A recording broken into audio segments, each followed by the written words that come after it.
nos ajude a compreender ainda mais a Tua santa palavra. Por isso pedimos, continue falando conosco, para a glória do Teu nome, em nome de Jesus. Amém. Irmãos, vamos lá. Estamos falando sobre a introdução e análise do Novo Testamento. Já fizemos um panorama histórico para a gente entrar no assunto do Novo Testamento. E agora nós vamos falar sobre os evangelhos Lucas e João.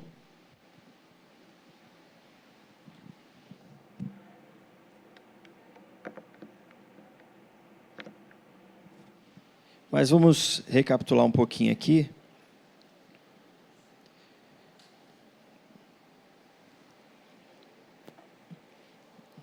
Vamos lá. Já falamos de Mateus e já falamos de Marcos. Nós vamos voltar aqui um pouquinho para a gente pegar os assuntos aí.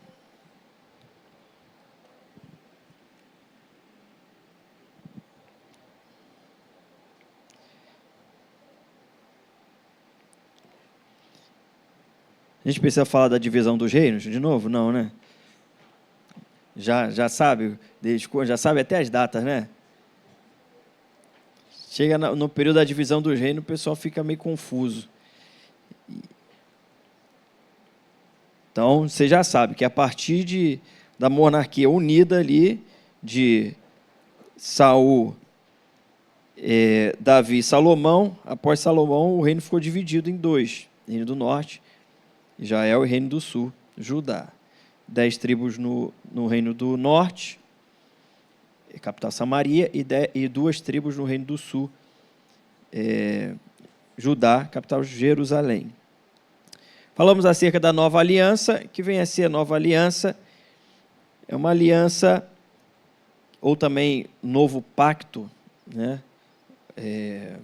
Novo Testamento, nova aliança, novo pacto, é a mesma ideia, a ideia de uma aliança renovada, não na ideia de algo inédito, no sentido de, é inédito essa aliança, não, mas a ideia de continuidade, ou seja, algo que foi renovado, uma aliança superior à antiga, né? Não no sentido de algo inédito, porque quando a gente pensa que a nova aliança é algo inédito, a gente acaba anulando todo aquilo que a gente chama de teologia do pacto, né? A gente acaba anulando todas as outras alianças, sendo que no Antigo Testamento aconteceram algumas alianças, né? A aliança por o pacto de adâmico, mosaico, davídico, e por aí vai. Então foram alianças, pactos através de obediência, de fé, né?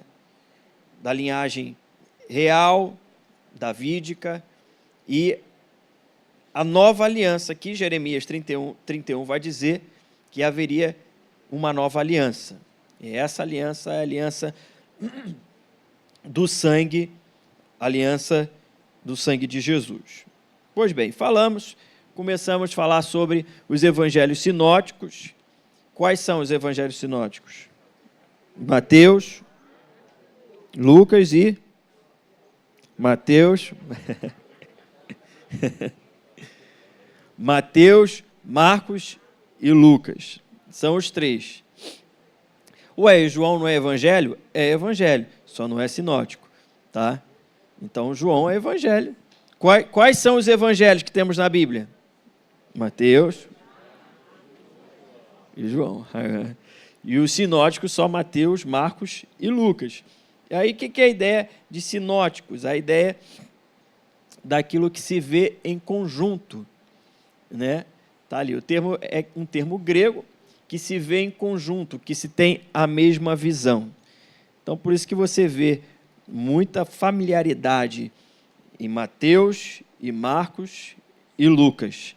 Você lê um assunto no Evangelho, depois você de Mateus, depois você vê no de Marcos, depois vê no de Lucas. E um complementa o outro. E a ideia do se ver em conjunto é o seguinte, é quando você, por exemplo, eu uso a ilustração de um ponto fixado no alto do monte, e de um lado está vendo Mateus, de outro lado está vendo Marcos, e de outro lado está vendo Lucas. Todos estão falando sobre o mesmo assunto, de pontos diferentes, mas com o mesmo fim principal. Falar do Evangelho, que significa boas novas. Significa boas novas, evangelium. A palavra evangelho significa boas novas ou boa notícia. Então, a ideia é, que boa notícia é essa? Boa notícia de salvação. Então, a palavra evangelho significa boa notícia. Então, Mateus compartilha uma boa notícia, Marcos compartilha uma boa notícia, Lucas e João também compartilham uma boa notícia. E cada um desses, dos evangelistas, o evangelista Mateus, o evangelista Marcos, o Lucas e o João, cada um desses apresenta Jesus de uma maneira, ou de alguma forma, E nós falamos sobre o Evangelho de Mateus. Começamos a falar sobre o Evangelho de Mateus. Já pode passar aí o slide. Que apresenta Jesus como rei dos judeus. O Mateus apresenta, esse é o perfil que Mateus vai apresentar Jesus como o rei dos judeus. Note que o Evangelho de Mateus, ele começa com uma genealogia. Mateus capítulo 1 apresenta Jesus, começa, melhor dizendo, com uma genealogia que vai dizer, livro da genealogia de Jesus Cristo, filho de Davi, filho de Abraão. Então, quando ele inicia falando para a gente aqui, vai ler assim, Abraão usou Isaac, Judá gerou Tamar, gerou Perás, gerou Arão. A gente vai pulando todo mundo. Ele fala assim, esses nomes, o que tem a ver esses nomes aí? Mas, para o judeu e para o ouvinte, a primeiro momento, ele sabe do que ele está falando aqui. Então, ele está apresentando um Jesus, o Cristo, ou seja, o Messias, o enviado, o prometido, filho de Davi, filho de Abraão, ou seja, ele está pegando a genealogia lá de trás de Abraão e falando que Jesus é dessa linhagem de Abraão e da linhagem de Davi. Ou seja, se ele é da linhagem de Davi, ele é de uma linhagem real. Certo? Então, ele começa falando sobre a genealogia. E daí ele apresenta Jesus como o rei dos judeus. Lembra de quando nós falamos da divisão dos reinos? O quanto o povo estava ali sendo perseguido, massacrado, cativo. Vamos partir do cativeiro babilônico, a partir dali em diante. 70 anos de cativeiro, o povo estava lá preso. Depois é dominado pelo Império Medo-Persa, a Babilônia cai. E depois vai passando os outros impérios, o Império Grego. E depois do Império Grego, tem a revolta dos Macabeus, isso aí estou pulando aqui a história, e depois vem o Império Romano, dominando. Então, a expectativa do Messias prometido, para muitos, era de um rei que viria com todo o seu poder bélico, de guerra. Faz todo sentido para um povo que está há anos cativo, há anos preso, A todo momento vai para lá, entra a Babilônia, tal povo de Deus lá, entra outro, tal povo de Deus lá, e entra os judeus que estão indo para lá, e fica igual ping-pong. Mas eles estavam na expectativa de um Messias que viria, que reinaria. Então, para muitos, ou se não para sua maioria, quando vai falar sobre Jesus da linhagem de Davi, pronto, é o rei. Ele vai chegar no cavalo com a sua armadura, vai sentar lá no trono do Nero, do imperador romano, que não era Nero na época, vai governar tudo, Herodes o Grande vai cair. Só que Jesus entra como? No jumentinho, a galera lá gritando o nome dele, Hosana nas maiores alturas. O rei nasceu onde? Na manjedoura. Tudo indo contra a expectativa de um reinado poderosíssimo, terreno, né? Que viria a acontecer. Só que o texto-chave de Mateus é Mateus 4,17, que vai dizer: arrependei-vos, porque está próximo o reino dos céus. É onde você vai ver falando muito sobre reino, no Evangelho de Mateus. Tratando sobre um rei, vai falar sobre um reino que chama o pecador ao arrependimento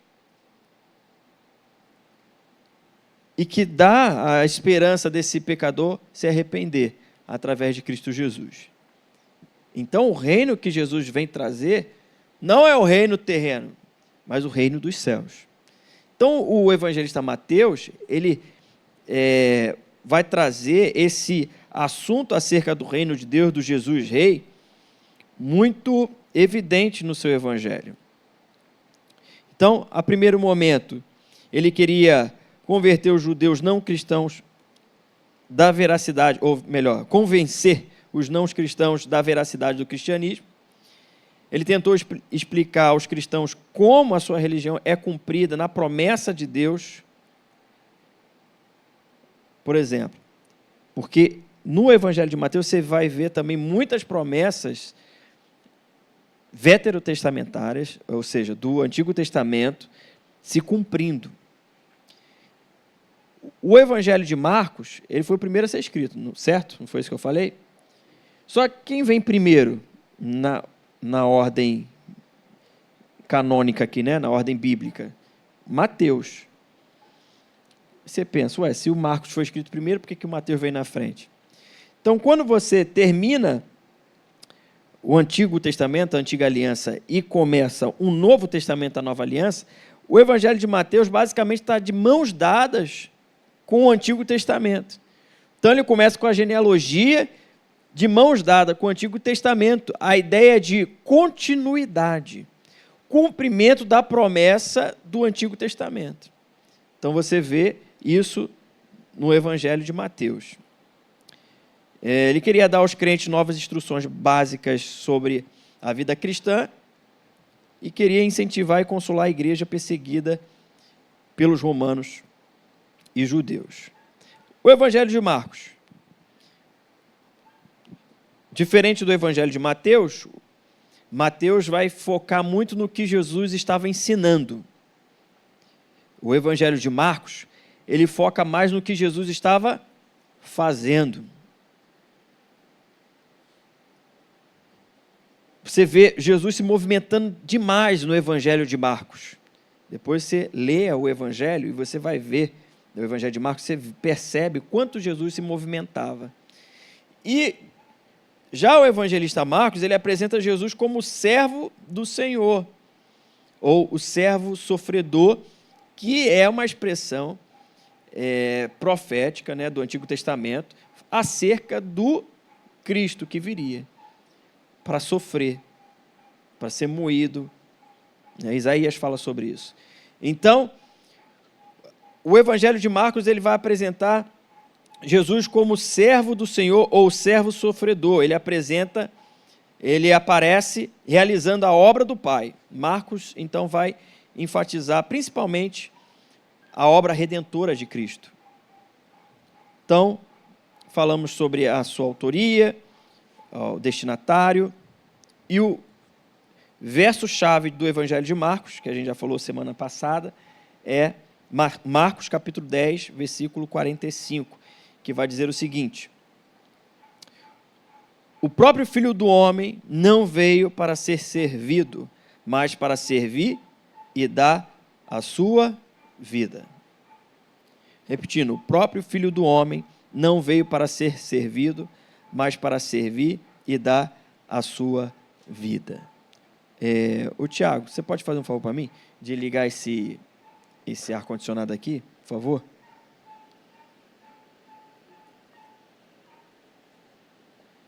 Obrigado.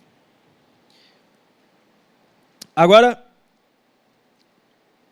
diferente de Mateus, o Marcos vai enfatizar sobre o que Jesus estava fazendo.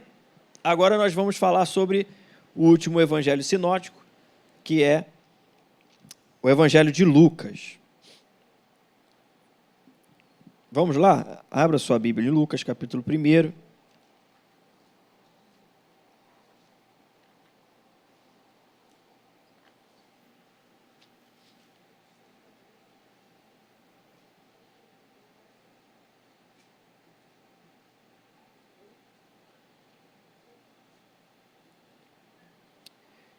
Quem pode ler, por favor? Uma voz potente aí. Lucas 1, do 1 em diante.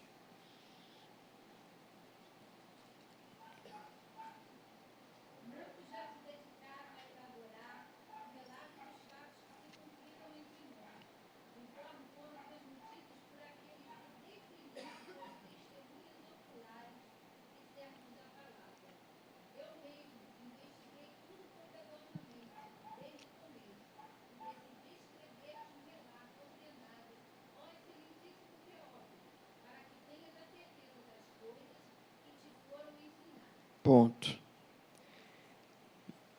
Diferente do Evangelho de Mateus, de Marcos, Lucas começa o seu enredo, o seu evangelho de uma forma muito, como eu posso dizer, bem elaborada, bem explicada. Ele tá dizendo para quem ele está escrevendo e o porquê ele está escrevendo. Visto que muitos já empreenderam uma narração coordenada dos fatos, que entre nós se realizaram, conforme nos transmitiram os que desde o princípio foram deles testemunhas oculares. Ele está falando de pessoas que estavam ali vendo acerca de Jesus, foram testemunhas oculares, eles viram, e ministros da palavra, igualmente a mim, pareceu bem, depois de cuidadosa investigação de tudo desde a sua origem. Isso aqui é muito importante, porque a ideia de que foi algo bem trabalhoso, bem detalhado, bem trabalhado, bem pesquisado, de forma que ele fala aqui, que foi cuidadosa investigação de tudo desde a sua origem, dar-lhe por escrito excelentíssimo Teófilo. Então, ele está escrevendo a alguém, que é o... Qual o nome do rapaz que está aí? Teófilo. Dar-lhes por escrito, excelentíssimo Teófilo, uma exposição em ordem para que você tenha plena certeza das verdades em que foi instruído. Então, o Lucas já está dizendo aqui como que ele fez, para quem ele está escrevendo e o porquê que ele fez aquilo. Aqui tem muita informação. Então vamos lá, vamos para o Evangelho de Lucas. Lucas ele descreve, e a gente vê isso na maioria das vezes, Então, se você pegar o Evangelho de Lucas, ele inicia, depois de dar esse prefácio, essa introdução, vai começar falando sobre João Batista. João Batista. E começa bem de forma detalhada falando acerca do sacerdote chamado Zacarias. Quem foi Zacarias? Zacarias foi pai de João Batista. Né? O último sacerdote da linhagem da Antiga Aliança. Né? E o João Batista, o último profeta. Certo? Então, ele começa desde João Batista, falando sobre a promessa que viria, sobre o anjo que veio falar com Zacarias. E você percebe, irmãos, olha que interessante. Versículo de número 10. 9. Segundo o costume sacerdotal, entrar no santuário do Senhor para queimar incenso. Né? Vamos do 8, para entender melhor. Aconteceu que, enquanto Zacarias exercia o sacerdócio diante de Deus, na ordem do seu turno, coube-lhe por sorteio, segundo o costume sacerdotal, entrar no santuário do Senhor para queimar incenso.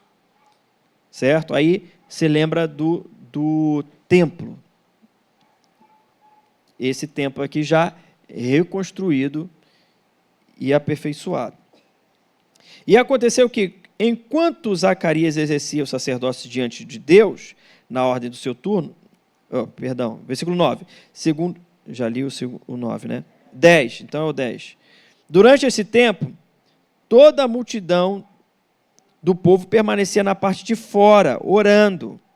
E eis que apareceu a Zacarias um anjo do Senhor, em pé à direita do altar do incenso. 12. Ao vê-lo, Zacarias ficou o quê? Assustado. E o temor se apoderou dele. Isso aqui é interessante pensar. Zacarias era um sacerdote. A pergunta é, por que ele se assustou assim? Tão tremeu na base. Né? Então, antes disso, acontece aquele movimento de silêncio profético, né? O que acontece aqui é uma manifestação de Deus com um propósito, que vem do versículo 13. O anjo, porém, lhe disse, não tenha medo, Zacarias, porque a sua oração foi ouvida.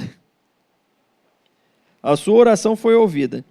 Isabel, sua esposa, dará à luz a um filho, a quem você dará o nome de João. Você ficará alegre e feliz, e muitos ficarão contentes com o nascimento dele, pois ele será grande diante do Senhor. Não beberá vinho nem bebida forte, e será cheio do Espírito Santo, já desde o ventre materno. Ele converterá muitos dos filhos de Israel ao Senhor, seu Deus, e irá adiante do Senhor no espírito e no poder de Elias. Está falando sobre o exercício de profeta. Para converter o coração dos pais aos filhos, converter os desobedientes à prudência dos justos e habitar para o Senhor um povo preparado. Para habilitar para o Senhor um povo preparado. Então Zacarias perguntou ao anjo, como terei certeza disso? E daí a gente conhece a história, o anjo se apresenta, fala que ele é Gabriel, Zacarias fica mudo, até que a mulher dá luz ao filho. É Isabel, né? Dá luz a João Batista. Ele fica mudo até esse cenário. Então, o que acontece? O Lucas está narrando algo que os outros evangelhos você não vê isso. Ele está trazendo de forma detalhada, desde da antiga aliança, passando pela antiga aliança, de forma que vai pegar ali o finalzinho, né? O finalzinho da antiga aliança com o profeta João Batista. E daí ele começa a narrar o tempo de João Batista, que é a promessa da voz que iria clamar no deserto. Voz do que clama no deserto, preparai o caminho para o Senhor. Então, o Evangelho de Lucas, ele apresenta Jesus como filho do homem. O que vem a ser essa expressão, filho do homem? Essa expressão é uma expressão veterotestamentária, uma expressão de profecia do Antigo Testamento que aponta para o Messias que viria. Então, a expressão filho do homem aponta para o Messias que viria. Então, um representante perfeito da humanidade. Então, ele deu a vida para buscar o que estava perdido. Então, o versículo-chave do Evangelho de Lucas, se a gente pode traçar assim, é Lucas capítulo 19, versículo de número 10. Põe aí para a gente, Lucas 19, 10. É o texto-chave. Que diz aí? Está na tela aí, ó. Porque o Filho do Homem veio buscar e salvar o que estava perdido. Então, é o Evangelho que vai falar, vai enfatizar muito o amor e a graça de Cristo, ou a graça de Deus, mediante ao Senhor Jesus Cristo. Tá? A autoria é reconhecida universalmente pelos pais da igreja, como eu já expliquei o que vem a ser os pais da igreja, né, pelo o próprio evangelista Lucas. Então, além do Evangelho de Lucas, ele escreve também o livro de Atos. A gente vai ver mais para frente. Mas o evangelista Lucas, ele escreveu o livro de Atos. Quer ver? Ó, abre lá em Atos, capítulo 1. Só para você ver uma coisa. Aí, ó. O que está aí? Aparecendo na tela aí, ó. Escrevi o primeiro livro, ó Teófilo, relatando todas as coisas que Jesus começou a fazer e a ensinar. Então, ele está falando que ele escreveu um livro. Para quem? Para o Teófilo. Falando sobre o quê? Todas as coisas que Jesus começou a fazer e a ensinar. Que livro é esse? O Evangelho de Lucas. No Evangelho de Lucas. Então, aí, eu escrevi o primeiro livro, ó Teófilo, relatando todas as coisas que Jesus começou a fazer e a ensinar. Que primeiro livro é esse? O Evangelho de Lucas. Então, os evangelhos vão falar acerca do que Jesus fez e ensinou. Certo?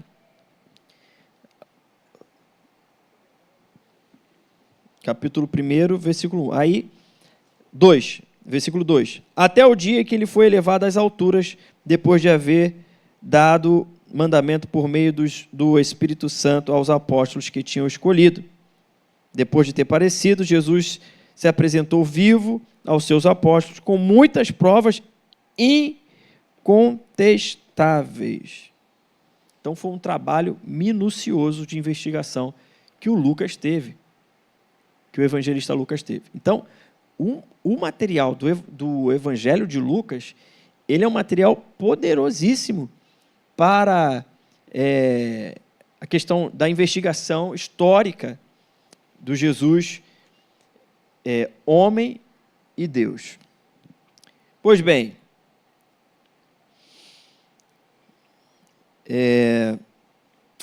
e o Lucas, assim como Mateus era o quê? Mateus, ele era um dos discípulos, certo? Levi. O Marcos o João Marcos, né? Era o apóstolo, discípulo, sim ou não? O Marcos? Sim ou não? Não. Isso, parente de Barnabé. esse Marcos aqui, ele não era apóstolo, não foi chamado lá como discípulo. O Mateus, sim. Você vê lá quando se chama. O Marcos, não. Então, se precisaria ser um apóstolo ou um discípulo para escrever, Marcos escreveu supervisionado por quem? Por Pedro. A gente viu isso semana passada. Pedro foi o tutor, vamos dizer assim, de Marcos. Você lembra da história do João Marcos, que tem aquela briga assim no modo de dizer, né? Do desentendimento, né? Que o Barnabé e Paulo, estou com o Pedro na cabeça, eu ia falar assim, desce daí, ô Pedro, que não é o teu lugar, não. É o lugar de Paulo, isso aí, ó. Né? Então, você vê no livro de Atos, o Marcos acompanhando ali Pedro, né? Acompanhando Paulo e também Pedro. Depois ele acompanha Pedro, mas também ele acompanha Paulo no início da sua caminhada. E depois o Paulo, né? Que o Paulo fala assim, o Pedro, sai daí, Pedro. E o Paulo fala assim, traz o Marcos comigo, que me é útil. Né? Então, propósito de Deus, né? Foi de um início para um lugar, depois o Paulo fala assim, traz para cá, que ele vai ser útil no ministério. Então, Deus sabe o que faz, o Espírito Santo conduz a igreja. Então, você vê lá que, agora voltando para o Lucas, né? O Lucas, ele já foi supervisionado por quem? Pelo apóstolo Paulo. Agora é Paulo mesmo, não é o Pedro, não. Pelo apóstolo Paulo. Abre aí a Bíblia em Colossenses, capítulo 4, versículo 14. E outro abre em Atos 28, 16. Primeiro, Colossenses 4, 14. Isso. Que é uma carta de Paulo à igreja de Colosso, aos Colossenses. O que está escrito aí? Lucas, o médico amado, também Demas, mandam o quê? Saudações. É como se eu estivesse escrevendo uma carta e eu estou acompanhado de algumas pessoas. Eu quero mandar uma carta para a igreja de Piraquara. Lembrando que não tinha vídeo, né, irmãos? Pegar o celular e... Ô, irmão de Piraquara, estou eu aqui. Está lá, ó. Tá Alvinho, né? Vamos mandar saudação aqui para vocês. Deus abençoe. É mais ou menos isso, só que escrito, né? Então, o Paulo está escrevendo, e aí o Lucas está aqui, o médico amado, né? E também Demas mandam saudações. Então, o Lucas estava com Paulo, e muitos teólogos vão trazer essa ideia de que, por Paulo ser muito perseguido, maltratado, sempre com feridas, tinha um médico amado que cuidava das feridas de Paulo. Então faz todo sentido a pessoa do evangelista Lucas com Paulo. Atos 28, 16, quem achou, lê aí.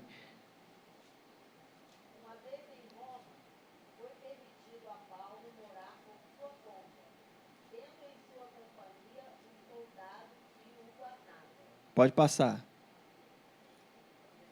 3 dias depois, ele convocou os principais dos judeus e, quando se reuniram, lhes disse: Varões e irmãos, nada havendo feito contra o povo ou contra os costumes paternos, contudo, vim preso desde Jerusalém, entregue nas mãos dos romanos. Não, volta lá para 16. Então, o que acontece? Paulo estava em Roma e recebeu permissão para morar por sua conta, tendo a sua companhia o soldado que o guardava. Oi? Uma prisão domiciliar. Então, O apóstolo Paulo, a ideia é essa, ele sempre estava com alguém no calcanhar dele. E aí a gente lembra daquele texto que fala assim, foi-me dado um espinho na cara, um mensageiro de Satanás para mim o quê? Esbofetear. Muitos teólogos concordam com essa ideia de que toda hora, meu irmão, Paulo está sendo perseguido, tem alguém correndo atrás de Paulo para prender ele, chicoteando. Ele tem um currículo dele, ele fala assim, naufrágio, fome, já passei perigo de espada e tudo mais, mas tinha quem lá com ele?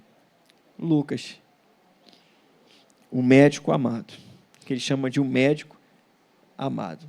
Interessante isso. Continuando.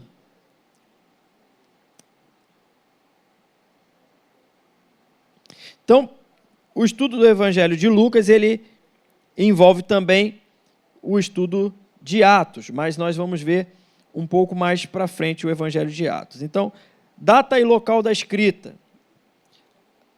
A década da escrita do Evangelho de Lucas foi a década de 60 depois de Cristo.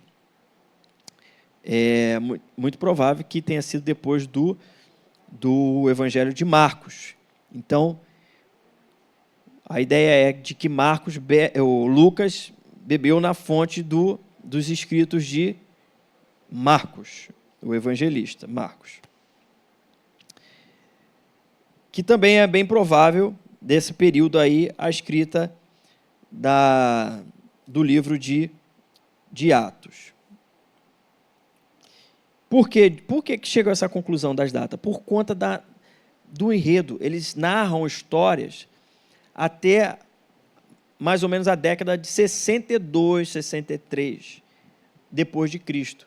Por exemplo, o martírio do apóstolo Paulo, agora sim, o Paulo, acontece no período de 63, 64, certo?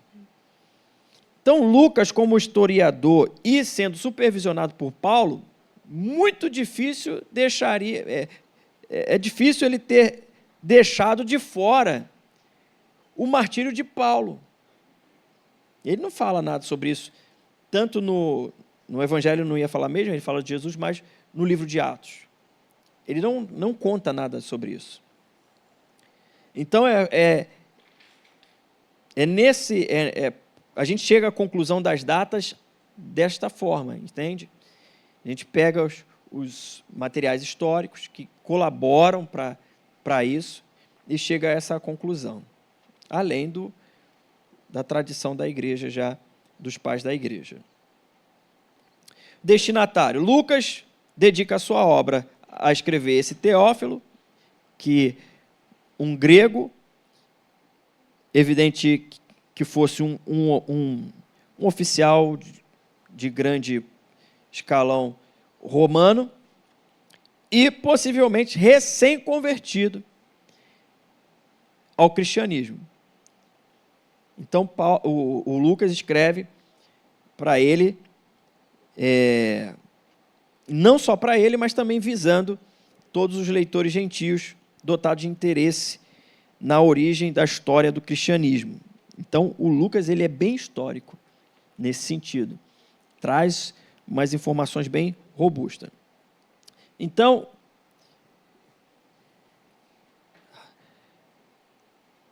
o objetivo, mostrar que a sua mensagem, ou melhor, mostrar que a mensagem do cristianismo é universal, porque não reconhece qualquer limitação racial ou cultural.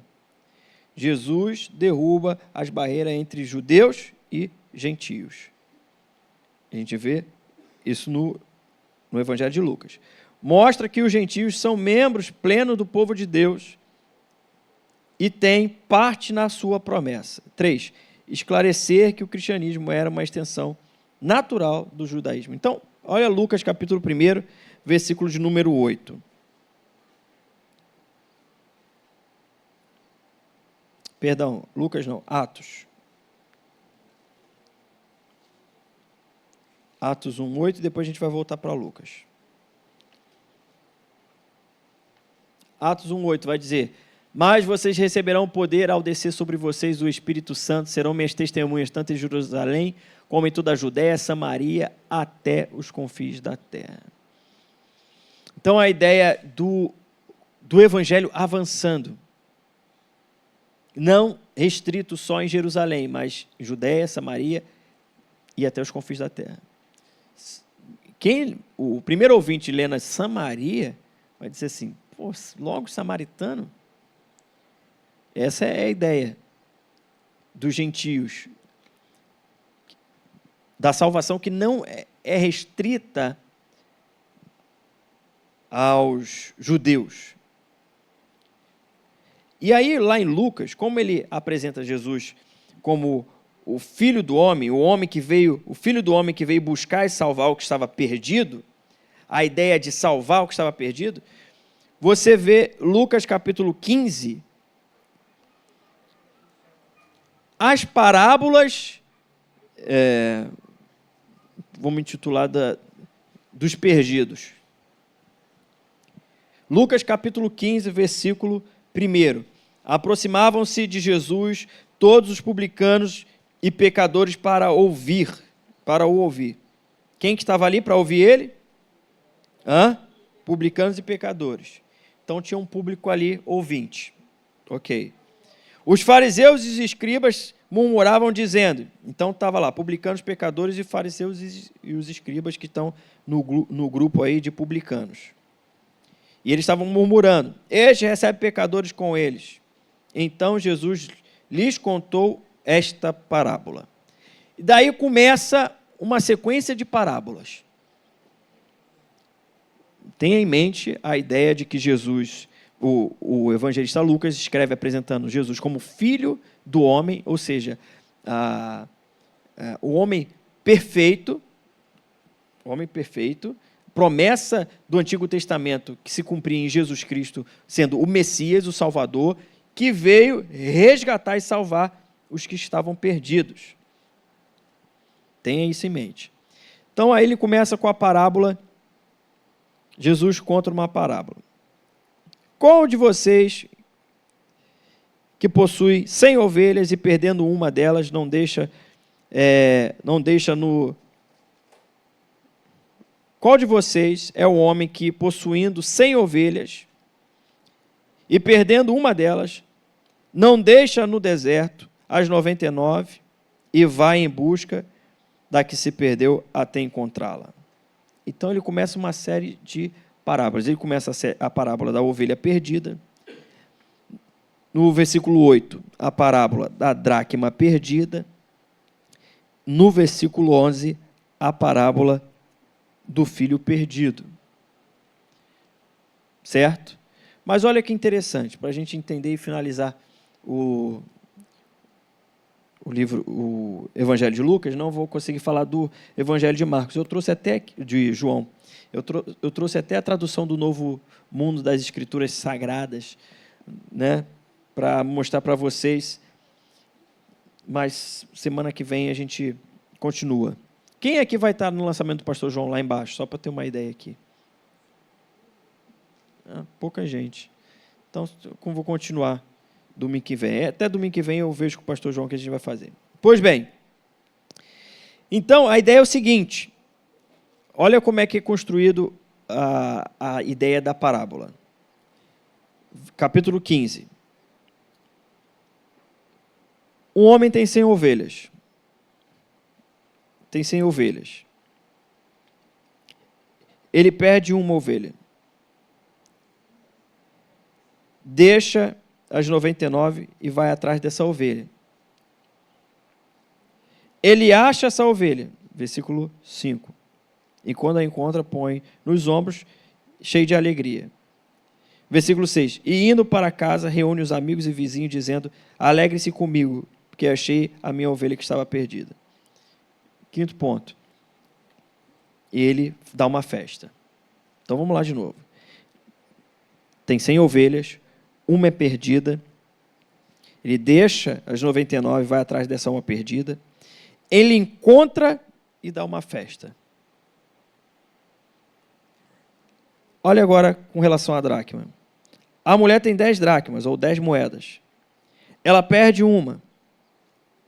Acendendo a lamparina, varre a casa e procura, fica procurando até encontrar. E quando encontrou, reúne as amigas e diz: alegre-se comigo, porque as dracmas achei que tinha perdido. Achei a dracma que estava perdida. Agora, a parábola do filho perdido. Um pai tem 2 filhos.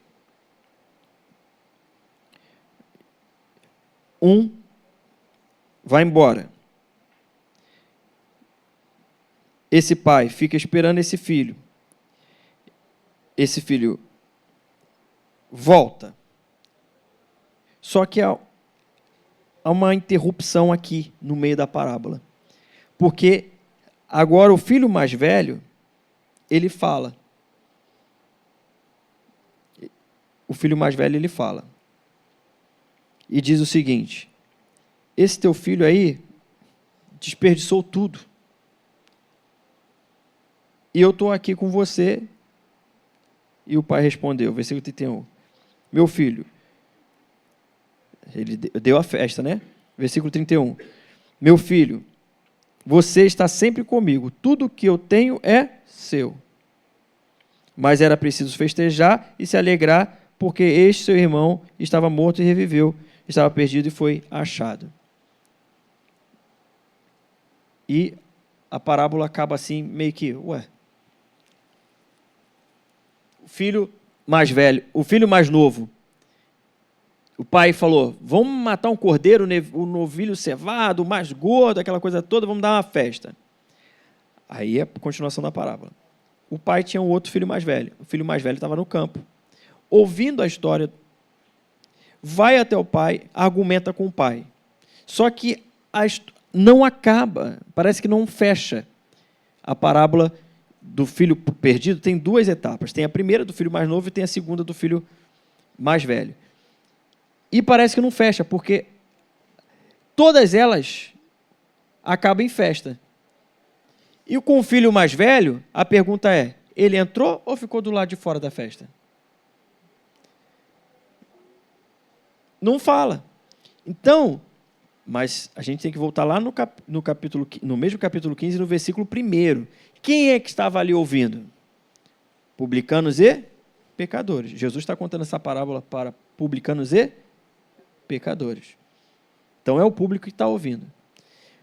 Quem está ouvindo está entendendo a parábola. Tem um problema, né? Não, tem uma situação, acontece um problema, ele resolve o problema e dá uma festa.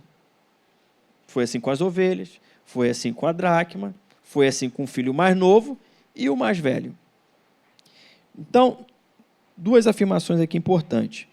O público que está ouvindo, esse que é o filho mais velho, são os que estão na casa, os santos que estão lá, ele faz a pergunta assim, né, fecha com essa indagação: vocês vão ficar de fora ou vão entrar para a festa? Vocês vão ficar aí murmurando ou vocês vão festejar com os pecadores que estavam ali ouvindo também e que estão sendo salvos? Então, essa é a fomentação de Jesus. Vocês vão ficar do lado de fora da festa ou vão entrar para a festa? Vocês vão ficar aí murmurando, reclamando, ou vão entrar e vão participar da festa? Segunda coisa interessante é que eu vou tentar correr aqui, só para não tomar muito tempo, mas só para a gente fechar o Evangelho de Lucas aqui. O interessante é que Jesus está trazendo esse ensinamento e ele coloca o pai dizendo: meu filho, versículo 31, você está sempre comigo, tudo que eu tenho é seu. Ele está falando para os judeus, dizendo: vocês fazem parte dessa promessa, né? Teriam condições de ir atrás dos perdidos e buscar os perdidos. Que tudo que eu tenho é seu. Então a ideia é de que lá atrás o filho mais novo ele pediu metade da sua herança, foi embora e gastou tudo. Então o que restou? Uma outra metade. O filho mais novo voltando, então a metade vai ter que ser o quê? Dividida de novo. Metade da metade. E o irmão mais velho, não quero dividir minha bênção com ninguém. Só que, de fato, o que o pai tinha era dele. Só que o irmão mais velho não foi atrás do irmão mais novo. O irmão mais velho não foi lá pagar a passagem do irmão mais novo para trazer de volta, porque o que eu tenho é do pai. Eu tenho condições de ir atrás do meu irmão mais novo e buscar ele. Mas ninguém fez isso. Quem está ouvindo está entendendo. Os ouvintes. Então eu falo assim, nenhum desses, irmão mais velho, que é o irmão mais velho que não vai atrás do irmão mais novo, que deixa deserdar da família. Então, Jesus, ele se apresenta como esse irmão mais velho que vai atrás desse filho perdido. Tanto que quando o filho chega, ele vem ensaiando, né? Pai, eu vou chegar diante do pai e vou dizer, pai, pequei contra ti e já não sou digno de ser. Quando o filho chega, ele começa o discurso, o pai já, meu filho, já dá um abraço. Não precisa falar mais nada. Eu já sei, já entendi. Está perdoado. Traga o novilho, vamos fazer a festa, coloque anel no dedo, sandália nos pés, reafirma a aliança, o compromisso dele, e o que ele é da família. Só que Jesus ele se apresenta como esse irmão mais velho que o versículo 32 vai finalizar. Mas era preciso festejar e alegrar-se, porque esse seu irmão estava morto e reviveu, estava perdido e foi achado. Bem, o evangelista Lucas, ele narra essas parábolas, diferente dos outros evangelhos, ele não vê essas parábolas e essa sequência de parábolas. Então a gente percebe que, sim, ele escreve ao Teófilo, mas apresentando Jesus como o Filho do Homem que veio salvar e resgatar o que estava perdido, e apresentando Jesus não só para os judeus, mas para todos aqueles que creem em seu nome, a saber, os que creem no seu nome. Então, esse é o Jesus que veio me salvar e veio te salvar, que veio me buscar e veio te buscar. Bem, então, a gente finaliza o Evangelho de Lucas com essa parábola. Esse aí não é coisa da minha cabeça, não, tá, irmão? Você pode procurar um livro chamado Parábolas de Lucas, se não falha a memória. Joga aí no Google aí, dá um Google aí, Parábolas de Lucas, e também o livro do Tim Keller, chamado O Deus Pródigo.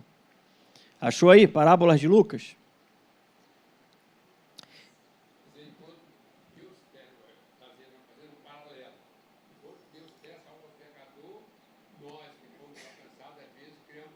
Sim, é exatamente isso. Exatamente isso. Deus nos salva e a gente fica lá igual os publicanos, resmungando. Colocando condição, Mas aquele fulano, esse aí, ó. Esse aí, As Parábolas de Lucas, esse livro aí. Ele traz essa ideia de como é que é montada uma parábola, né? Esses pontos que eu falei, você tira desse livro. E o outro livro é O Deus Pródigo, de Timothy Keller. Por que o nome Deus Pródigo? Né? Toma até um susto ler ué, não era o filho que era pródigo, Deus que agora que é pródigo? A palavra pródigo significa esbanjador. Então, o Kelly traz uma ideia, ele faleceu há pouco tempo, ele traz uma ideia de que quem foi o esbanjador nessa história toda foi Deus. Deus esbanja perdão, Deus esbanja amor. Deus está esbanjando ali perdão a todo momento. Então, é muito interessante esse livro do Tim Keller. Eu li ele 3 vezes, tão bom que o livro. Eu acabei de ler, voltei, comecei do início de novo, fui lendo de novo. E depois eu li para estudo, né? Muito interessante. Pois bem, vale a pena comprar esses livros aí. Mateus ou de Lucas? O Mateus, o texto-chave do Evangelho de Mateus é Mateus 4,17. Arrependei-vos, porque está próximo o reino dos céus. E do Marcos, Marcos 10,45. O próprio Filho do Homem não veio para ser servido, mas para servir e dar a sua vida. E Lucas, o Filho do Homem veio buscar e salvar o que estava perdido. Tá? Pois bem, irmãos, vamos precisar dar uma pausa. Ah lá, O Deus Pródigo, esse livro aí, ó, do Tim Keller. Excelente livro. Tem ele nessa capa aí e tem ele na capa branca, com um peixezinho, né? Mas é da editora, todos dois da editora Vida Nova. O Deus Pródigo. Semana que vem nós vamos falar sobre o Evangelho de João. Vou dar uma palhinha para você. Lá em casa, eu tenho meu Cantinho da Heresia. O Cantinho da Heresia são os livros de heresia que eu tenho lá. E um deles é o livro Tradução do Novo Mundo das Escrituras Sagradas.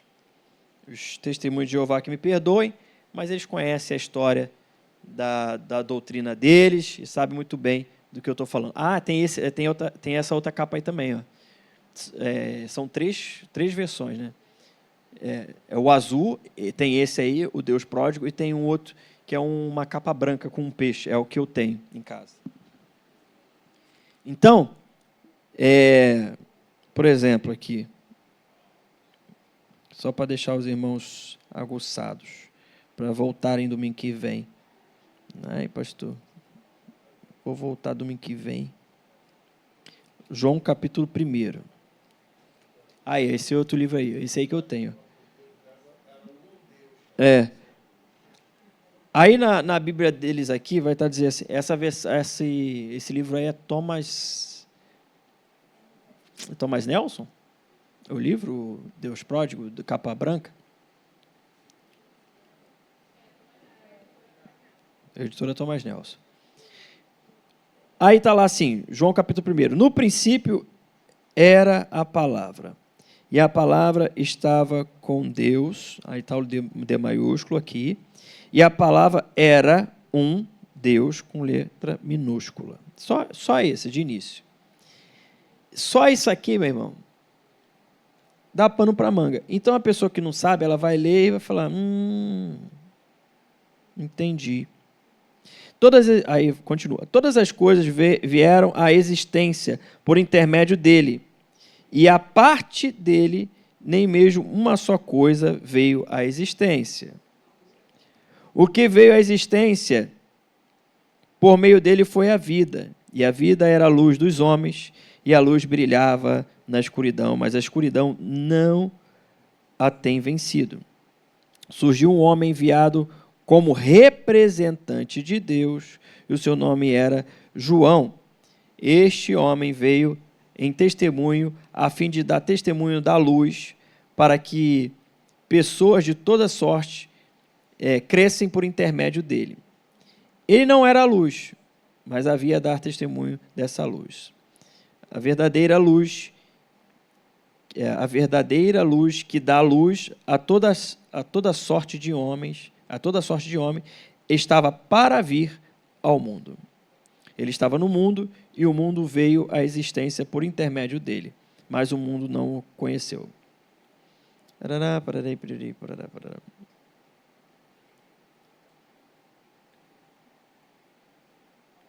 Estou tentando achar um texto aqui.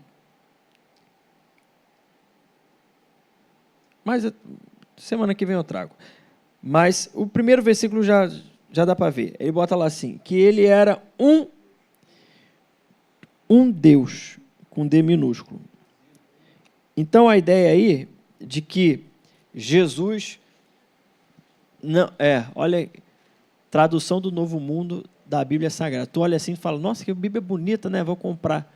Aí você começa a ler e está achando que está lendo a Bíblia e não está.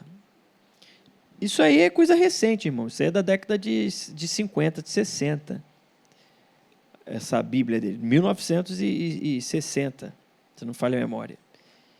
Mas semana que vem a gente fala. Tá? Mas a ideia aí é tirar a divindade de Jesus Cristo. E o apóstolo João, no seu evangelho, vem na contramão disso. Ele vem apresentar Jesus como Cristo, o próprio Deus encarnado.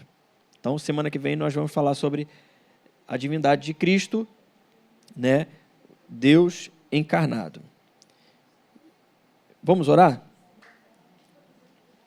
O senhor coloque de pé, no seu lugar. Pedir ao irmão Valmir para conduzir aqui em oração.